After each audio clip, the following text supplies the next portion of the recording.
I was so happy to hear from an old friend who asked about the spelling of Baa Haas in my book's title.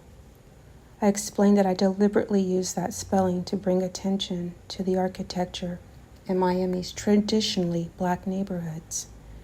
Yes, Bahas, B-A-H-A-S, the most used spelling, is mentioned early on in my book, which will be released in October.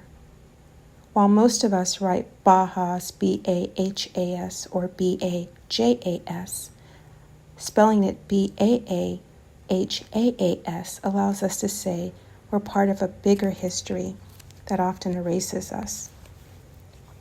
Bahas extends the possibilities of Baa Haas, which means house of building, refers to a German art school, but also a movement. Think minimalism with a focus on function. In other words, why do we need concrete to have openings? Well, it does because we need air to flow through it in hot environments. It's not just pretty. Also, think about mass-produced things like concrete, which did not always exist, but became popular in the second half of the 20th century. Why? Because it's cheap, and you can build things with it fast. Why do we see so much of it in Miami instead of the bricks seen in northern and older urban areas? Well, because it's cheap and very available, especially after the Second World War. I know all of this sounds like scholarly talk.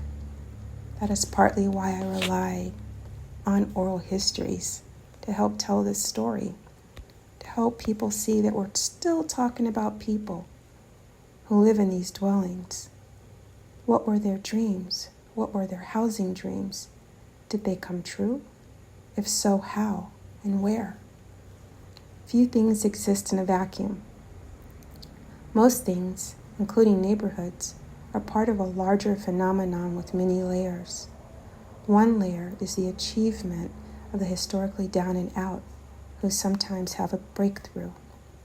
And that's just what our parents had when they moved into a neighborhood never intended for us, the Bahas.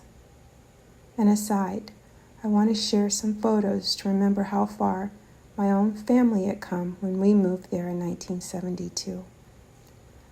The photo of the dilapidated house was taken in Moorhead, Mississippi in the 1990s. It didn't always look like this. My mom's parents owned this house in the 1950s before they left the cotton fields for Florida. By the late 1960s, my mother married and moved into a duplex in Miami's Coconut Grove.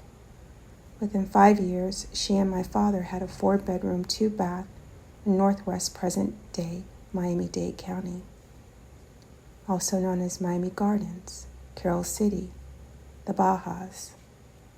The use of mass-produced materials like concrete enabled the construction of buildings, including subdivisions in the suburbs after World War II.